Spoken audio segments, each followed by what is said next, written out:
Shri soya Joseph, ഇന്ന് സുധാകരൻ നിങ്ങളുടെ KPCC അധ്യക്ഷൻ ആവശ്യപ്പെട്ടത് മുഖ്യമന്ത്രി രാജിവെക്കണം എന്നുള്ളതാണ്. നമുക്കറിയാം ഈ പട്ടികയിലുള്ളവരിൽ OC ഉണ്ട്, RC ഉണ്ട്, കുഞ്ഞാലിക്കുട്ടിയൊക്കെ ഉണ്ട്. അവരൊക്കെ പറഞ്ഞത് പാർട്ടിക്ക് വേണ്ടി ഞങ്ങൾ പണം വാങ്ങിയിരുന്നു, ഇത് ഒഴികെ 182 കോടിയാണ്. ഇനിയും ലിസ്റ്റുകൾ ഉണ്ട് എന്നാണ് മനസ്സിലാകുന്നത്. ഈ ലിസ്റ്റിൽ പല ആളുകളുടെയും പേരുകൾ പുറത്തു വരാനുണ്ട്. നമ്മൾ മനസ്സിലാക്കണം, പൊതുമേഖലാ സ്ഥാപനമായ CMR-ൽ നിന്ന് ഒഴുകിയ കോടികളുടെ പങ്ക് പറ്റിയവരിൽ കോൺഗ്രസ്സുകാരുമുണ്ട്, അല്ലെങ്കിൽ ഘടകകക്ഷി നേതാക്കളുമുണ്ട് എന്ന കാര്യം കൂടിയുണ്ട്. PV എന്നത് താനല്ല എന്ന് പരസ്യമായി പലപ്പോഴും പറയുന്ന പിണറായി വിജയനെയും നമ്മൾ കണ്ടു. അപ്പോൾ നമ്മുടെ രാഷ്ട്രീയ കക്ഷി നേതാക്കളൊന്നും എന്താണ് ഇതിൽ നിന്ന് മുക്തരല്ല, ഇത്തരം പണം കൈപ്പറ്റിയവരിൽ നിന്ന്. അല്ല, അത്തരത്തിൽ കാര്യങ്ങൾ ഉണ്ടെങ്കിൽ അല്ലെങ്കിൽ അത്തരത്തിലുള്ള ആരോപണങ്ങൾ ഉണ്ടെങ്കിൽ കൃത്യമായി അന്വേഷിക്കുകയും അല്ലെങ്കിൽ അതിന്റെ വസ്തുതാപരമായ കാര്യങ്ങൾ പുറത്തു വരികയും ചെയ്യേണ്ടതാണ്. ഈ പറയുന്നത് പോലെ നിരന്തരം ഇപ്പൊ PV അല്ല എന്ന് പറയുന്നത് പോലെ തന്നെ നിരന്തരം മടിയിൽ കനമില്ല എന്ന് നിരന്തരം പറഞ്ഞു വെക്കുന്ന ഒരാളാണ് ശ്രീ പിണറായി വിജയൻ. അപ്പൊ മടിയിൽ കനമുണ്ടെന്നും അതിനെതിരെ വളരെ കൃത്യമായിട്ടുള്ള തെളിവുകൾ ഉണ്ട് എന്നുള്ളതിന്റെ അടിസ്ഥാനത്തിലാണ് SFI നൽകിയ പ്രാഥമിക റിപ്പോർട്ടാണ് നൽകിയത്. ആ പ്രാഥമിക റിപ്പോർട്ടിന്റെ അടിസ്ഥാനത്തിലാണ് വീണ വിജയനെ പ്രതി ചേർക്കാമെന്നും പ്രതി ചേർക്കാൻ കഴിയുന്നതിലുള്ള അല്ലെങ്കിൽ അത്തരത്തിലുള്ള കുറ്റകൃത്യം അവരുടെ മേൽ ആരോപിക്കപ്പെടുന്നുണ്ടെന്നും അവരെ പ്രതിയാക്കാമെന്നുമുള്ള ഒരു കൺക്ലൂഷനിലേക്ക് എത്തുന്നത്. ഇനിയിപ്പോ ഈ പറയുന്നത് പോലെ SFIയുടെ ഈ അന്വേഷണം പ്രാഥമിക റിപ്പോർട്ടിന് മുകളിൽ വേണമെങ്കിൽ അല്ലെങ്കിൽ പലപ്പോഴും സംഭവിക്കാറുള്ളത് പോലെ മറ്റ് അന്വേഷണ ഏജൻസികൾക്ക് കുറെ കൂടെ വിപുലമായിട്ടുള്ള അന്വേഷണം നടത്താവുന്നതാണ്. അത് ED പോലെയുള്ള അല്ലെങ്കിൽ മറ്റ് കേന്ദ്ര ഏജൻസികൾക്കൊക്കെ ഇത്തരത്തിലുള്ള അന്വേഷണത്തിലേക്ക് കടക്കാവുന്നതാണ്. അപ്പൊ അത് കൃത്യമായി നാം മനസ്സിലാക്കേണ്ട ചില കാര്യങ്ങൾ ഈ വസ്തുതയുമായി ബന്ധപ്പെട്ടിട്ടുണ്ട്. ഇത് കേവലം വീണ വിജയൻ എന്ന് പറയുന്നത് ഏതെങ്കിലും ഒരു ബിസിനസ്സുകാരനോ അല്ലെങ്കിൽ ബിസിനസ് സംബന്ധിയായ ഒരു കമ്പനി നടത്തിപ്പുകാരിയോ അല്ല. അവിടെ വളരെ കൃത്യമായി കേരളത്തിലെ ഇടതുപക്ഷത്തിന്റെ അല്ലെങ്കിൽ ഭരണകൂടത്തിന്റെ കൃത്യമായിട്ടുള്ള അധികാരത്തിന്റെ ശ്രേണികളിൽ നേരത്തെ ശ്രീ ഹരിദാസ് പറഞ്ഞു വെച്ചതുപോലെ മുഖ്യമന്ത്രിയുടെ മകളായും മന്ത്രിയുടെ ഭാര്യയായും വളരെ കൃത്യമായ അധികാര ശ്രേണിയുമായി നേരിട്ട് ബന്ധപ്പെടുന്ന ഒരാൾ അവർ സ്വീകരിക്കുന്ന ഒരു തരത്തിലുള്ള സേവനവും നൽകാതെ, ഒരു തരത്തിലുള്ള സേവനത്തിന്റെ യാതൊരു കണക്കുകളും രേഖകളും ഇല്ലാതെ പണം മാത്രം 2,70,00,000 രൂപ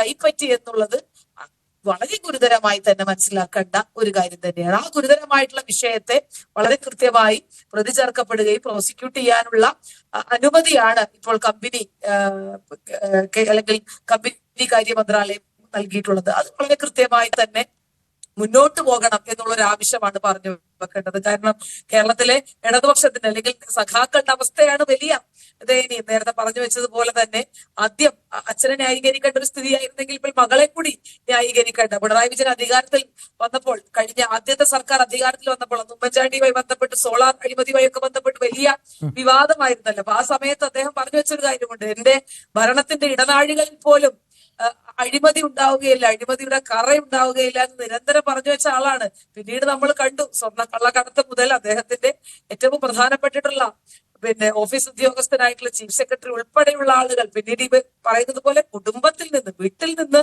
പോലും അഴിമതിയുടെ കുത്തരങ്ങായി മാറിയിരിക്കുന്ന ഒരവസ്ഥയിലേക്ക് രാഷ്ട്രീയ സാഹചര്യം മാറുകയാണ്. നേരത്തെ ഹരിദാസ് പറഞ്ഞു വെച്ചിട്ടുള്ള ഒരു ആരോപണത്തെ കൂടെ നമ്മൾ ഗൗരവമായി കണക്കാക്കണം. കക്കാൻ അറിയുമ്പോൾ നിൽക്കാൻ അറിയും എന്നുള്ള ഒരു വലിയ വാദം അദ്ദേഹം മുന്നോട്ട് വെച്ചു. അതും കൂടെ നമ്മൾ പരിശോധിക്കേണ്ടതുണ്ട്. ഇത് ലാവ്ലിൻ കേസുമായൊക്കെ ബന്ധപ്പെട്ടിട്ടുള്ള നീണ്ട നാളത്തെ കേരളത്തിന്റെ പൊതുസമൂഹത്തിന്റെ ഒരു അനുഭവം വെച്ചിട്ടാണ് അത്തരത്തിൽ പറഞ്ഞു വെക്കുന്നത്. കാരണം RSSന്റെ കാല് പിടിച്ചാണെങ്കിലും BJPയുടെ കാല് പിടിച്ചാണെങ്കിലും മോദിക്കും അമിത്ഷായ്ക്കും പാദസേവ ചെയ്തു കൊടുത്തിട്ടാണെങ്കിലും ഇതൊക്കെ ആ നിലയ്ക്ക് നിർത്താനുള്ള സംവിധാനം ഡൽഹിയിൽ കഴിഞ്ഞ ദിവസങ്ങളിൽ നടന്ന ഒരു അസാധാരണമായ കൂടിക്കാഴ്ച ഇതിനോട് പലരും ചേർത്ത് വെച്ചിരുന്നു സോയ. കാരണം ധനകാര്യമന്ത്രിയെ കാണാൻ പോകുന്നു, ചില മധ്യസ്ഥരുണ്ടായിരുന്നു ആ ചർച്ചയിൽ. ഒരു സ്വകാര്യ കൂടിക്കാഴ്ച എന്ന് പറഞ്ഞ് മടങ്ങി വന്ന മുഖ്യമന്ത്രിയെ കൂടി നമ്മൾ അന്ന് ഒരുപാട് ചർച്ച ചെയ്തതാണ്. പിന്നെ തീർച്ചയായും മുഖ്യമന്ത്രി അക്കൗണ്ടബിൾ ആകണമല്ലോ.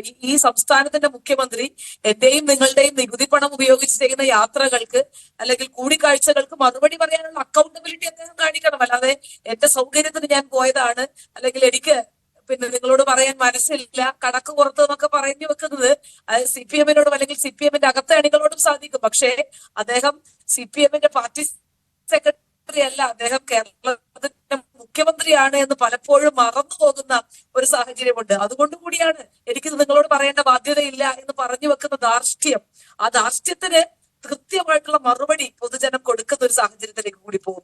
ഇത്തരത്തിൽ നിങ്ങൾ ഇതൊക്കെ ചെയ്യുമ്പോഴും ഇതൊക്കെ പൊതുജനം വീക്ഷിക്കുന്നുണ്ട്. നിങ്ങൾ എത്രയൊക്കെ പൊതിഞ്ഞു വെക്കാൻ ശ്രമിക്കുമ്പോഴും ഞാൻ PV അല്ല എന്നും എന്റെ പടിയിൽ കനമില്ല എന്നും ഇതൊക്കെ സെറ്റിൽ ചെയ്യാൻ എന്നെ കൊണ്ട് കഴിയുമെന്നുള്ള നിങ്ങളുടെ എല്ലാ ആത്മവിശ്വാസത്തിന്റെ അതിരുകളും നിങ്ങളുടെ ധാർഷ്ട്യത്തിന്റെ എല്ലാ ബോധങ്ങളും ഈ നാട്ടിലെ പൊതുജനം മനസ്സിലാക്കുന്നുണ്ടെന്നും പൊതുജനം വീക്ഷിക്കുന്നുണ്ടെന്നും ആളുകൾ അരിയാഹാരം കഴിക്കുന്ന മനുഷ്യർക്കൊക്കെ ഇത് മനസ്സിലാക്കാനുള്ള സാമാന്യ ബുദ്ധിയുണ്ടെന്നും ഈ കേരളത്തിലെ ഇടതുപക്ഷവും മുഖ്യമന്ത്രിയും ഇടതുപക്ഷത്തിന്റെ വാഴ്ത്തുപാട്ട് പാടിക്കൊണ്ടിരിക്കുന്ന മാധ്യമങ്ങൾ ഉൾപ്പെടെയുള്ള ആളുകൾ മനസ്സിലാക്കേണ്ട ഒരു കാര്യം കൂടിയാണ്. അപ്പൊ അത് തീർച്ചയായും ഇത്തരത്തിൽ ഗുരുതരമായിട്ടുള്ള ഒരു വിഷയം കുറെ കൂടെ ഗൗരവകരമായി SFIO എന്ന് പറയുന്നതിന്റെ കുറെ പരിമിതികളുള്ള ഒരു ഏജൻസി കൂടിയാണ്. അപ്പൊ കുറെ കൂടെ വിപുലമായിട്ടുള്ള അധികാരങ്ങളുള്ള ഒരു ഏജൻസി അല്ലെങ്കിൽ കുറെ കൂടെ മെച്ചപ്പെട്ട അന്വേഷണ സംവിധാനങ്ങളിലേക്ക് കടക്കാൻ കഴിയുന്ന ഒരു ഏജൻസി ഇത് ഏറ്റെടുക്കുകയും ഇത് കുറെ കൂടെ എക്സ്റ്റെൻസീവായി അന്വേഷിച്ച് ഇതിന്റെ കൃത്യമായിട്ടുള്ള കാര്യങ്ങൾ പുറത്തു കൊണ്ടുവന്ന് അതിന്റെ ഗുരുതരമായിട്ടുള്ള വീഴ്ചകൾ കണ്ടെത്തി